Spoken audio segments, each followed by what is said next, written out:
Today on the Videomaker podcast, Chris and I talked to editor Stacy Goldate. Stacy was the editor on the new Netflix documentary Disclosure, which is all about trans people in media and films in Hollywood. So really interesting conversation. I encourage everyone, if you can, if you want to pause this, you can go to YouTube and check out the trailer for the podcast. Just look up Disclosure documentary and it'll probably be the first one. But really interesting conversation on a really interesting topic. As always, if you've been listening to the podcast and you enjoy it, we would love it if you went to iTunes and gave us a 5-star review and hit the subscribe button, or go to Spotify and hit the little heart button. It's really convenient for you. It'll deliver the podcast right to your device every Monday morning at 5 a.m. And it's also really helpful for podcasts like ours. So enough of the logistics. Let's get on with the show.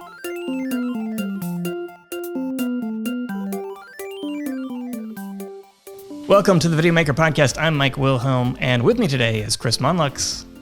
Hello. And special guest, Stacy Goldate. Stacy, how's it going? Hi, I'm good. So, Stacy, you recently edited this documentary Disclosure, and I'd like to talk about a little bit about the process of editing that film. But actually, before we get started, maybe you can just sort of give us a background of, how did you get into the film industry and the sort of editing discipline?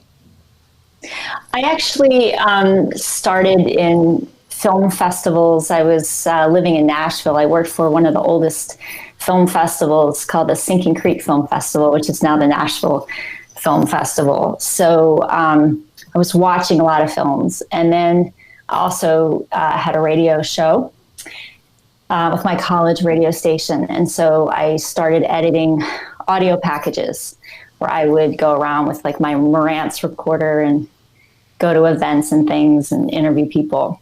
So I actually began more in audio, which I think has really benefited me in the editing process, because I think audio is such an important part of editing, understanding the sound. You can get away with a lot more when you have really good sound than with image. So I started making my own work around that time.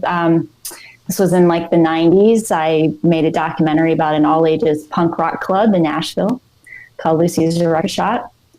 And long journey eventually got me here. a couple decades later, to about 2000, early 2000s.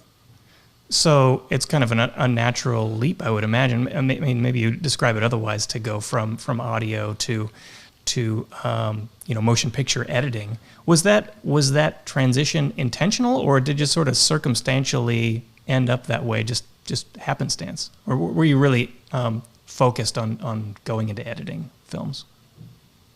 Yeah, I really was attracted to journalism, and I loved listening, to like NPR. That was, in the mid 90s, being in Nashville, before there was the podcast that we have now, and so much access with social media to the rest of the world. The local radio was everything for me, and I listened to NPR obsessively, so I wanted to work for NPR.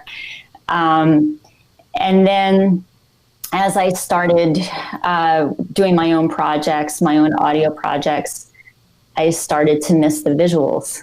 And I thought, yeah, maybe I want to shoot some images. And I was lucky because some really nice ladies who worked in the AV department at my school gave me their Super 8 equipment that they were getting rid of. They were transitioning into video, and they gifted me with Super 8 equipment. So I started playing around with more images and experimental as well. Now, I found the path from audio to video to be actually really natural. I find a lot of audio editing tools and skill sets actually really benefit in the video editing world. I actually use audio as a marker a lot easier to follow half the time than I do the video. A mark on the waveform is far easier to find than a part in a video for whatever reason. I think it's because there's so much more information in the video, maybe. But coming from Super 8, that's totally. I'm thinking nonlinear video editing and audio. Linear editing, I guess it's still similar skill set. Really, I guess you're finding a place on it. You're just not seeing those visual images, I guess, of audio when you're doing audio at that time, I imagine. Yeah, well, Super 8 is we're talking about Super 8, right? Not High 8. So it's technically a nonlinear editing style, right? Like you were cutting film at the time, I assume, right? I was I was editing the film, the audio on the tape. So I was using the I can't remember what it's called, but when I was editing audio, I was doing it on the splicing the tape with this little razor blade.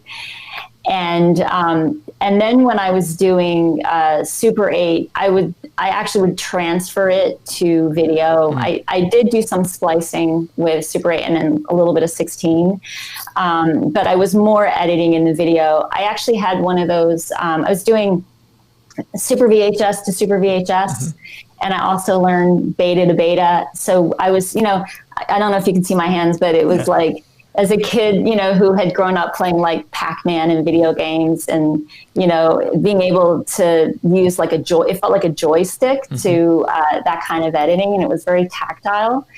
And I just, for me, editing is a fully immersive experience with your body. It's, you want to be connected in your body, very present, very aware of what you're looking at and what you're hearing. And so something about the physicality of working with tape or even working with analog video, having to stop it. It's hard to explain if you haven't done it, but it's like a joystick and it's like a button, and I would just slam it down and go different ways and slam on it. And I guess I kind of beat up my keyboard now working in, when I'm editing. Totally. I feel that. They call that, what is that tool called? It's a jog wheel or a shuttle or something? So it was like a shuttle. I went between jog and shuttle and jog, yeah. Yeah, so did you, when you made the transition to, from working on tape to tape to using an NLE, did you get yourself a shuttle? Are you using a shuttle these days to edit? Well, actually, I do use this. Can you see? If you hold it up right in the middle, then close to your face. Yeah, there you go. There you go. Yep. Yeah, I have a trackball, and sometimes it comes out, Yeah. But I love my trackball. I think it helps me also not get carpal tunnel. That was actually why I initially got it, and I think it relaxes me because the way it feels. Yeah. It's the physicality of it, because I definitely started doing tape to tape and having a control interface between the two. The transition to nonlinear editing, I remember being difficult because I wanted to shuttle to a point. I got to get fast forward to get to that point. Oh no, I can just click my mouse there. Okay.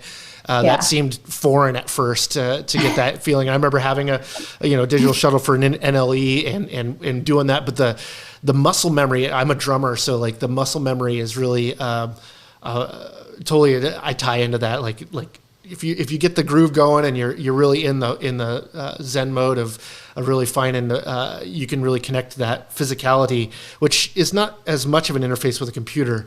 They used to make keyboards a lot tougher, that's for sure. And those kinds of interfaces were a lot, you could slam on them. Whereas I don't know if my keyboard would really like it if I did that as often, though I have spelt a beverage or two on it. So, it seems like when you're editing tape to tape and you're using the shuttle, you're forced to put every edit into context, because you're kind of watching through everything to get to the right point. Yeah. And when you're editing on an NLE using a mouse, it's hard to tell exactly where you're going to click. Like you click in a spot and you think, okay, well, I think this is about the spot, especially if you're editing something with really tight cuts. You can't see all of the little thumbnails that represent what you're watching. And so you got to click around and play forward and backward. So in that case, like using the old shuttle and being able to wind back, wind forward, I'd imagine is quite helpful. I haven't used a shuttle in decades, but sometimes, that kind of thing could be good. I found I knew my footage better when I had to like ingest it and do that physicality of finding that right time, because it really mattered where you hit, when you're stopping, and that's where the edit is. That's where I gotta choose that, versus now we can cut it and go, oh, I need a couple more frames, or, I want to move this around. It doesn't have as much commitment to that movement or that choice, so that maybe it's not as impactful, I guess. I don't know. It sometimes I'm like, oh man, I used to be so much more familiar with this stuff because I had to watch it coming in, but there was so much of it I wasn't even using that I knew existed, versus now it's like, once I find a good take that's the take that I needed or I was looking for, I don't really need to go reviewing all the other takes just to see if I have a better one, I guess. Whereas I always felt like when the physical part of it all, you're definitely more dependent on that.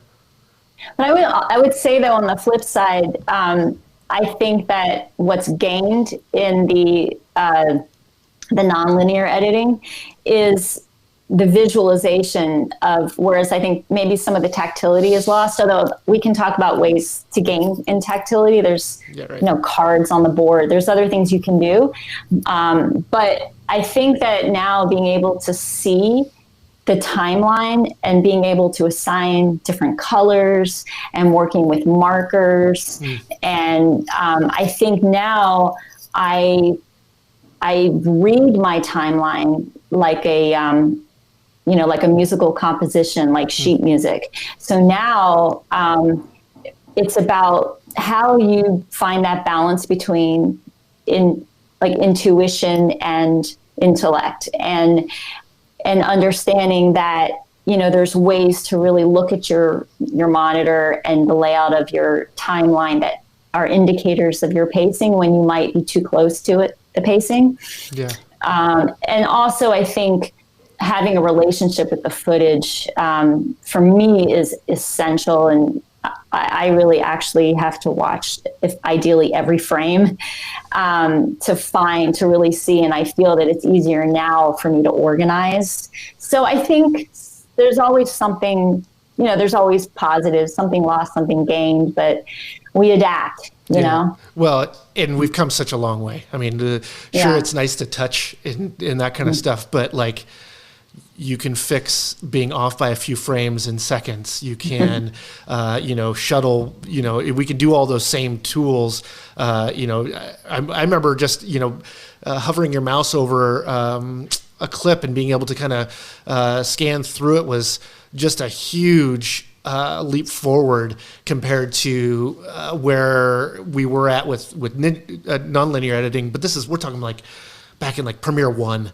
I mean, the tools we have so much now are so leaps and bounds better, things we couldn't even think to approach in the past of tools and ways to achieve, an edit, from even down to the technique of, you can do point-to-point editing, you can be all mouse, you can be all keyboard, you can do all those different techniques. And that used to be very driven by what tool you were using, not necessarily what technique you wanted to, if you were using Avid and you switched over to a Premiere or something like that, for a while there, I wanted to do point to point. I can't do that. Now it's just like, how do I want to edit? It's not necessarily what tool am I using to make that choice. Although I think it depends on what tool you're using that has that flexibility, probably. Yeah, for sure. So, Stacy, you've done all kinds of projects. I know you've done a bunch of film and TV. So, when you're talking about, reviewing every frame, and especially when you're getting to the point where you're choosing when to make a cut by the frame. It's not one frame later, not one frame earlier, but it's like, this is the one. Absolutely. How does your approach differ, or does it differ at all, between sort of the workflow of editing a TV show versus a feature film or documentary? Let's see. That's a great question. I think every project is different. So I think the workflows amongst different television series varies. And I think the workflow with different films varies. I think part of the process, and I think this is exciting, when you start a new project is starting to watch the footage and starting to think about what you have to work with, and then starting to come up with a system tailored to that project. Because I think if you're working on a project that is largely archival, you're going to have a different setup. You're going to have there's certain aspects of the organization that never change and that are similar across all platforms, whether it's series or feature. But I think a lot of it is more like, what kind of material am I going to have? Does that answer your question? Yeah. In particular, I'm thinking about, do things like the deadline of the project, if you're working on a TV version that's a quick turnaround, do you find that your ability to make, very subtle adjustments just kind of like goes away a little bit, in the sense where you're just a little bit more rough in the editing style just to get the project out the door? Got it. Yeah. I think when you're on a series, a lot of that is determined by air date, budget, deadline. That can happen on a film as well, though. I mean, on Disclosure, we had all this time, and then we found out we got into Sundance, and so now we had this really hard deadline.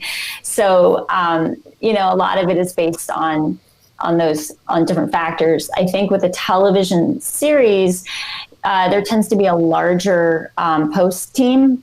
And so there might be story producers, there might be research staff, maybe multiple possible assistant editors, loggers, multiple producers. And so there's more of like a separation of skills. Whereas I think when you're on an independent film or a documentary film, as an editor, you're involved with a lot more of the pieces. You're looking up footage, sometimes doing some research on your own, just quickly, because you don't have someone in the next room that you can just say, hey, can you look this up? So I think it becomes maybe more immersive. You wear more hats. Okay. And the deadlines can be really tight in television series, Yeah, for sure. That's what I understand. Okay, well, I'd like to ask you a few questions about your work on Disclosure, but before we get to that, let's just take a quick break, and we'll be right back. Videomaker has been the go-to website for video production professionals and enthusiasts since 1986. There's a reason a quarter of our audience has been following us for more than 10 years. Simply put, our content makes our audience better at producing video. For whatever level you're at, we have the content to get the quality of work where you want it to be. Nobody knows this better than our Videomaker Plus members. With exclusive offers and access to courses, webinars, back issues, and the digital magazine, they're able to stay up on the top of their production game. So now we want our podcast listeners to get in on the exclusive access. For a limited time only, we're offering a $100 discount to our Professional Plus annual membership.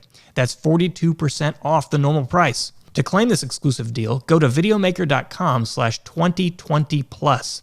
That's videomaker.com/2020plus. Plus, not the symbol. It only takes a minute to sign up, and you'll get immediate, unrestricted access to all of our content. Don't wait. This offer will not be around for long, and you just can't ignore the benefits. That's $100 you can save that can go straight to new gear, software, accessories, whatever you want for your production setup. Don't wait. This offer won't be around for long. Once again, claim your exclusive offer now at videomaker.com/2020plus.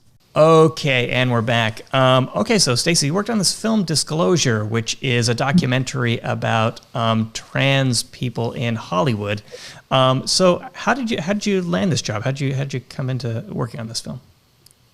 So back in 2018, I think it was October of 2018, I got an email from Sam Fader telling me that a mutual friend had given him my info.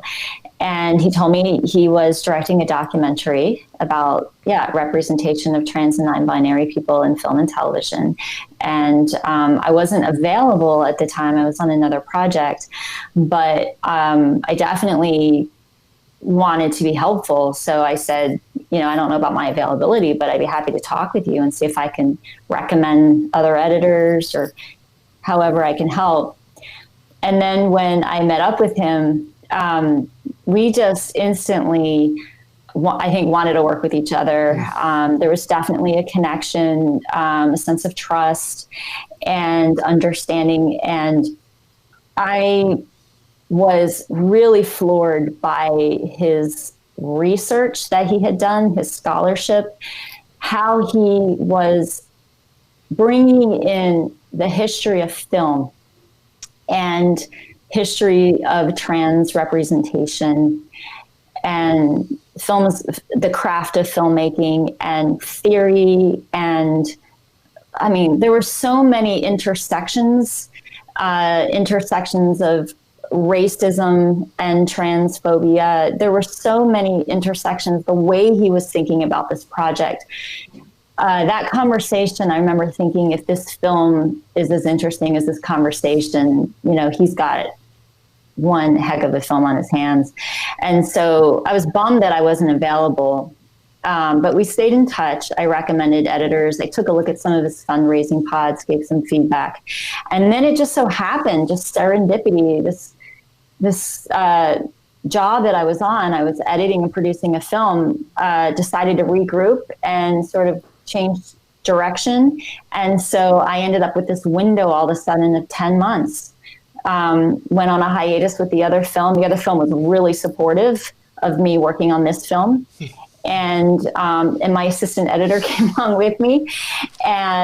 And so we were there. And I remember texting Sam, like probably in early February, and saying, "Do you still need an editor?" And he was like, "Yes." Mm-hmm. And so I started, probably a few weeks later. Wow. So, you've been editing for a while, right? Editing motion pictures and television. Mm-hmm. And, sometimes, you can do this and you sort of settle into the work. Was there anything about this particular project that was new to you or that you learned along the way? Or is this really, are you at a point in your career, do you think, where you just sort of have this down and you can fire through it, like nothing? Well, certainly, in terms of the material, I was learning so much. I think that goes without say. I mean, this film is groundbreaking and is making connections between gender systems and the history of film. I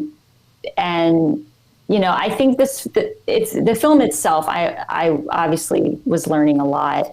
But I think in terms of also as a filmmaker, how to tell a story through interviews and archival about television and film that doesn't feel like a clip show. I had worked on other archival-based series and some about television and history of television that were more like a survey or, looking at some of the important shows, in a decade.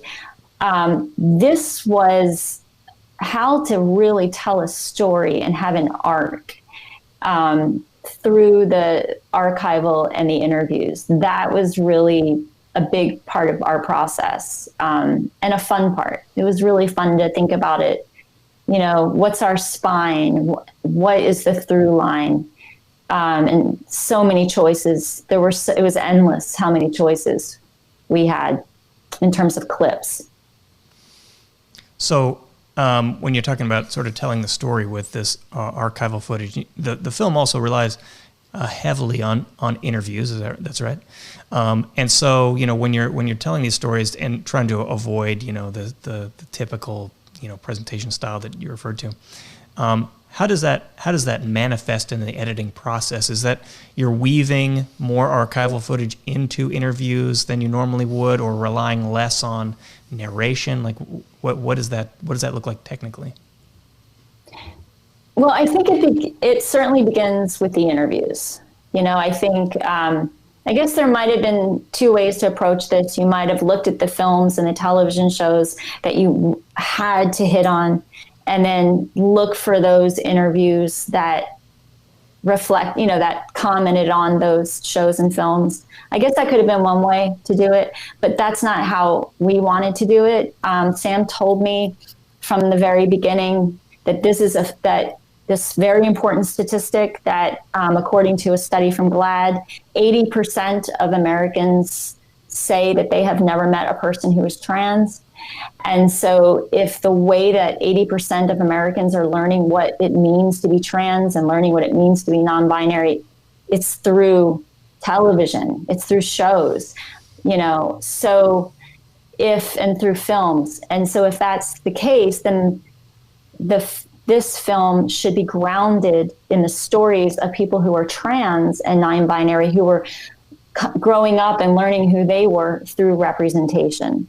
So we privileged the interviews and then found the clips that told those stories. And that was how we determined what clips to use. And that I imagine that's mostly because you guys have you had, as you're saying, a lot of source archival stuff to choose from. I mean, I imagine if there wasn't a lot, you couldn't tell the story this way, correct? Yeah, there was so much. I mean, I remember, I think a lot of people, when I would tell them what I was working on, they would say, oh, you're probably going to have films like World According to Garp and, The Crying Game, but is there enough for a whole film? And I was like, there's enough for a freaking series. I never could have imagined how much there was. I mean, this film goes back to the early 1900s, the earliest films like Thomas Edison's films, and this film called A Florida Enchantment from 1914, a woman eats a seed and turns into a man. I mean, there has been this, this representation has always been there, just as trans people have always existed. And so it makes sense that the representation would always be there from the very beginning. It's just not something that we talk about a lot in film schools, or, so it was something I hadn't thought about before. So what was it like, and I don't know how much of this you were involved with, but just sort of, I guess, editing around maybe some licensing or copyright issues? Like, I would imagine, considering how much footage you're using for motion pictures, that you must have run into issues where you really want to use a scene from whatever movie and you couldn't clear the license for it and have to kind of work around that. What was that process like while you were editing? Yeah, I mean, I think something that is really important for documentary filmmakers in particular to really understand is fair use law. I think that that's something that I had learned on other projects. So you follow that law, and basically what it is when you use a clip, it has to be transformative. You can't just, in lieu of filming your own footage, grab something somebody else filmed and replace it. You're commenting. This entire film is commenting on the representation. So someone has to talk about something in order to show it. You can't but they can be talking about larger concepts, like how it made me feel to see so many scene after scene after scene of of somebody vomiting, and then showing the succession of clips. They might not have had to mention each one, but we understand this history. So I think that's the process. And I think it's how you have great storytelling, because a great editor does not just randomly throw in a shot. Everything is there for a reason. As you said earlier, Mike, every frame. And so following that process, it really makes your storytelling so much stronger and tighter, and makes your argument a lot stronger. It's interesting in today of at least a lot of media makers in general are, making their content for online, that in the past we've made you made a film, and if someone saw it, objected to it, notified the owner of it, and then they decided, okay, this wasn't transformative or what have you, or they wanted to argue about your usage of X, Y, or Z, that today we're having algorithms choose those things for us. Like on YouTube, if you posted we deal with this of making a video and talking about maybe the techniques that were used in the filmmaking of X, Y, or Z, and using a clip that YouTube doesn't, they're looking at that and going, nah, but you use something that you don't own. And then you have to argue about it before you're allowed to use it or make it public, which is so different than the way it has been typically of it had to get to that person and then that person had to object. Whereas now there are teams of people that are just looking for places for them to get $1 from another creator or something like that, just from, they might not, we might be able to make an argument that this isn't fair use, but in the meantime, we might be able to get the dollars from them or whatnot. That it's such a different world when working in in a film that's being presented rather than one. I mean, I guess right now the presentation is online for most motion pictures in general right now, but that creates this weird, just a different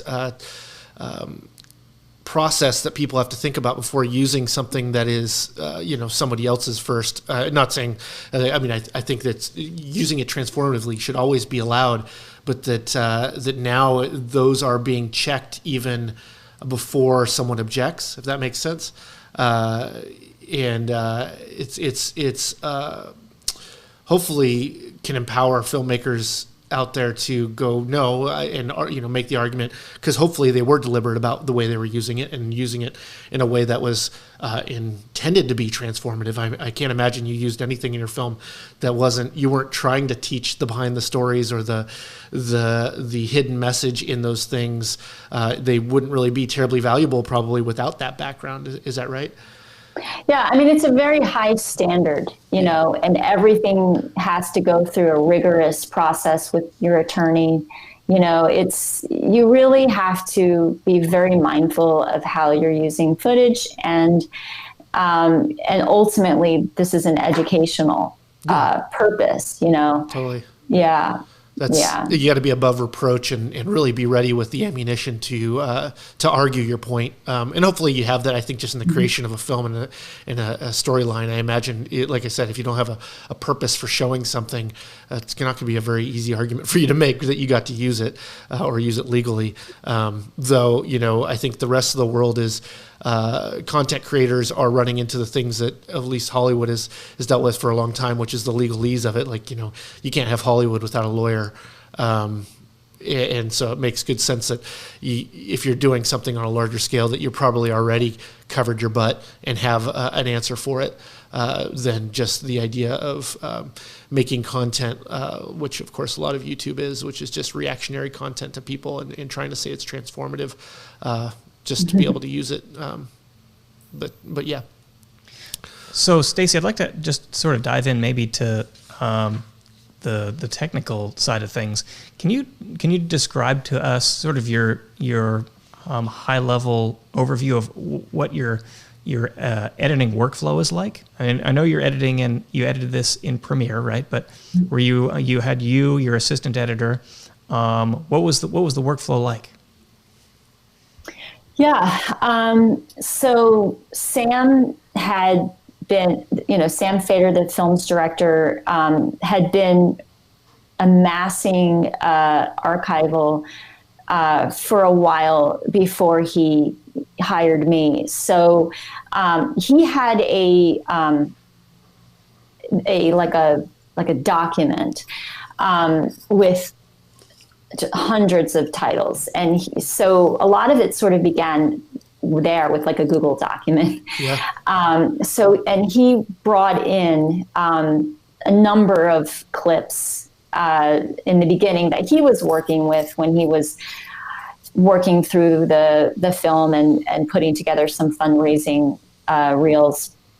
when I came on, they were not all in the system. I was focusing more on the interviews. And then when my assistant editor, Tony Dang, came on, Tony became the master of finding not just the footage that wasn't already in the system, but better quality of what had already been placed in. And I mean, got to give a huge shout out to Tony Dang. That's a lot of work. Assistant editor. So Tony, it was really cool. Like, he loves to research film and when is the latest Criterion Collection release digital remaster of The Queen or Paris is Burning. And so he was on the blogs and like checking all like the film buff websites to see what films were coming out. He was following the films. Because we had a running list, you know, when I would start to piece together the interviews, I would start to post, these are the films that I'm going to need clips from. So it was like a pipeline. So I was just focusing on the interviews for like the first couple of months. It was just about the interviews. And I was watching them all, marking them up, organizing them by topic, finding common themes. I had a themes board. I had my cardboard. I'm like looking over at it now because I have it always next to my desk. And so we created like we had a whole system like using Slack and using Google Docs and Google Sheets where we were tracking titles.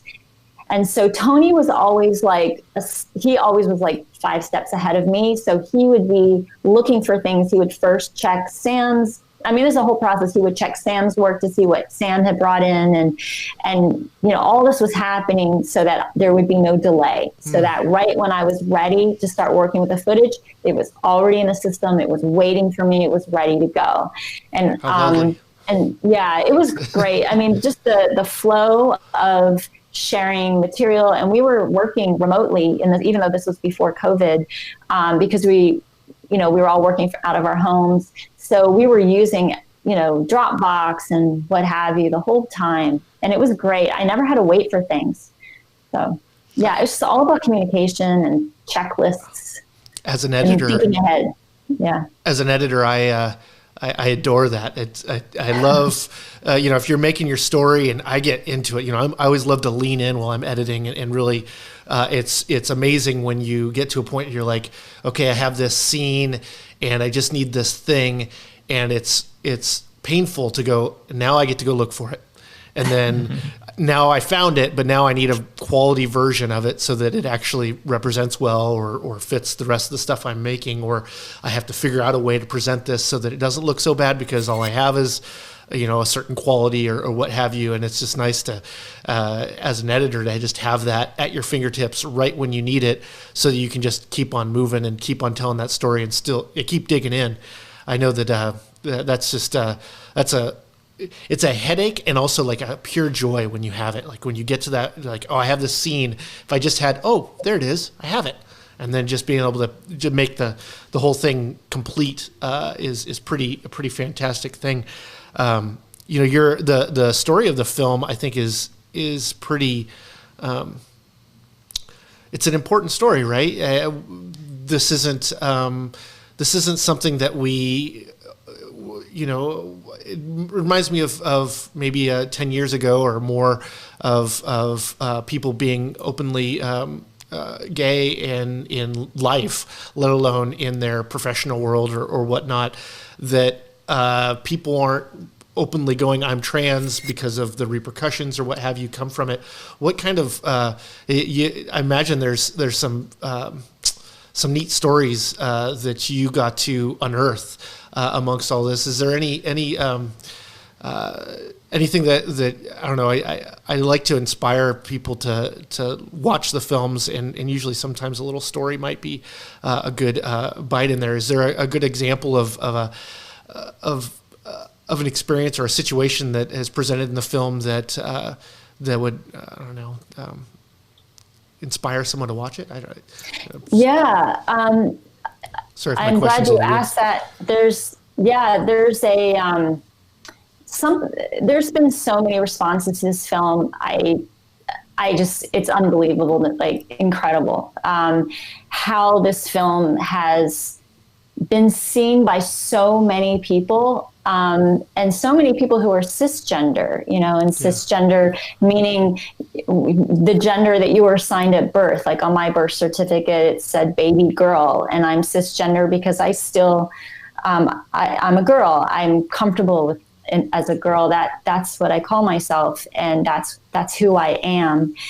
And and so a lot of people who are cisgender are watching this film and bringing it into their workplace. A good friend of mine is a producer on a major television series, several series, and so she watched this film, and the section with Ace Ventura, where you see Ace Ventura vomiting after learning that this woman who he had made out with is trans, is so horrifying, and it was so upsetting to her that because she also grew up loving that film. A lot of people really loved that film, and she never thought about how that would, like, the implications of what that meant. And she said to her boyfriend, like, would you do that? Would you respond that way? And he was like, of course not, and she was really angry. It outraged her. And now she has, the other people she works with on this show have watched this film. They talk about it in the writers' rooms. The conversation that this film is bringing and finding common ground, because there's so many films and television shows in disclosure that so many people have seen. And so there's like a common talking point, so many people have seen Ace Ventura, for example. So now this is part of the conversation in her writer's room and on her set, and casting directors are watching this. So, I think the impact on that level, and then if we go back to the statistic that 80% of Americans think that they have never met somebody who is trans, if the way that they're learning what it means to be trans and what they're learning what it means to be non-binary is largely happening through the television or the film, it's good to know that the people who are making those shows are watching this film, and now we can only hope that they will actually start bringing in trans people to be behind the scenes. Yeah, the idea of representation is so strong in our society. And it's interesting in a way of, you think of someone that's trans from the social view of people thinking, oh, this is someone make believing there's somebody else or what have you. That like part of that system is not fooling people, but getting people to just believe what you feel is somewhat secretive, right? Like it's not like they're going, hey, I'm I live as a man. This is how people aren't speaking up as much because it's not necessarily something that is this. At least it isn't currently. Hopefully, it is that people can be open about it. But seeing that representation on a level of something that is somewhat not necessarily trying to be secretive, but is I don't know how to explain this in the best way, but just the idea that representation is so key to people being able to identify reality. There's so much of like 80% of people think they haven't. But it's likely most of you have, and those people just were being themselves, and you didn't think about it because it's not important, or in that way. Hopefully, I said that right. Maybe it is important. I think something that is really important in the film is I think there's 2 points around that are really important. One is, I think Nick Adams of GLAAD says it so beautifully. He says trans people are what they say they are. If you say, I am a woman, you are a woman. Yeah. If I say I am a man, I am a man. If I say I am non-binary, I'm I am non-binary. I'm in between, and I want they them pronouns, and don't argue with me about it. You know, what a silly thing to argue about. You know, it's just not something to question or challenge. It is what it is. But I also think that when Jen Richards says that, she kind of hates the whole idea of disclosure to begin with, why is it her responsibility? Why does she have to tell somebody that she's trans? She's a woman. She doesn't owe it to anybody to disclose anything more than that, And so, I think that's a really important point in the film.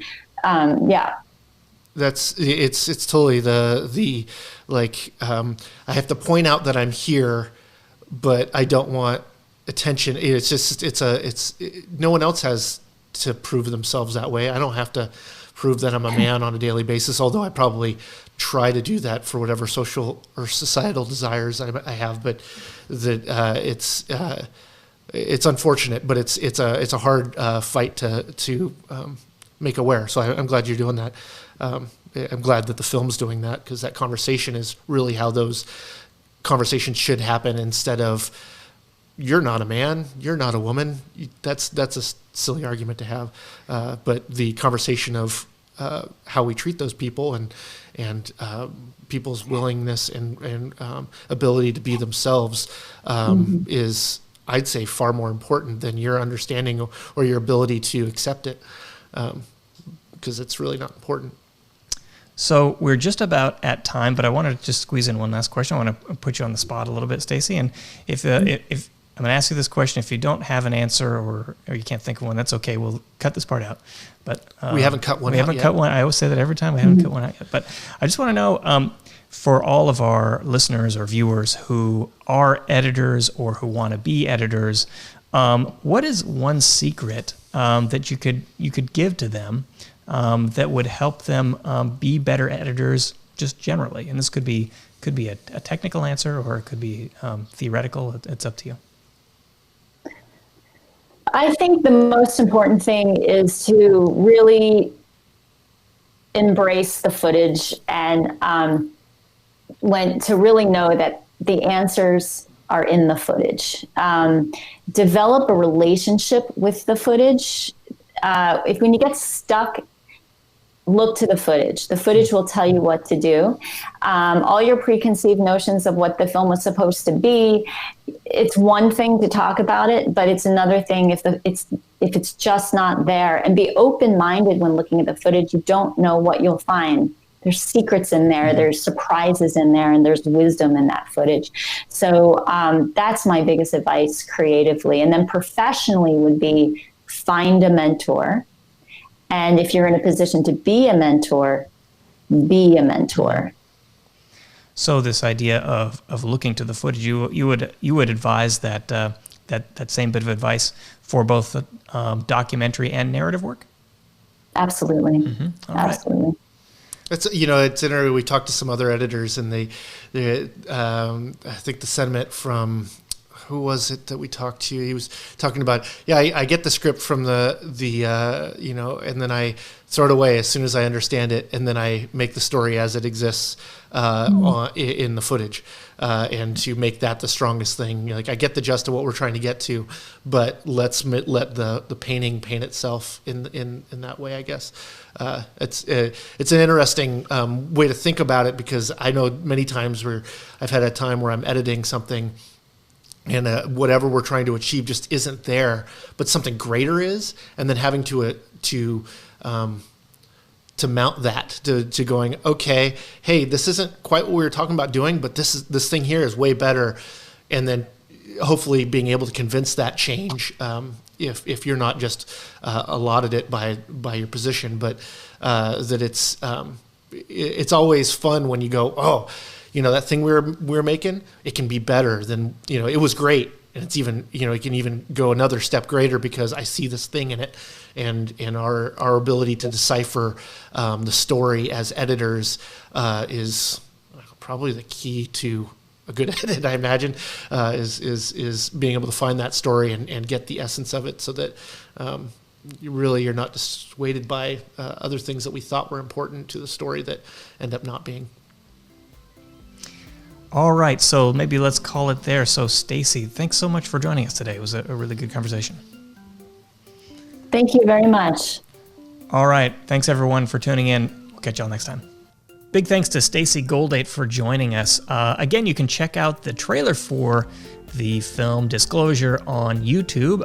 You can also go to disclosurethemovie.org to get more information general. They're actually starting a campaign to be partnered with about 50 organizations to use the film as an educational resources in schools and the judicial system, working with lawyers and judges and people in prison and all that.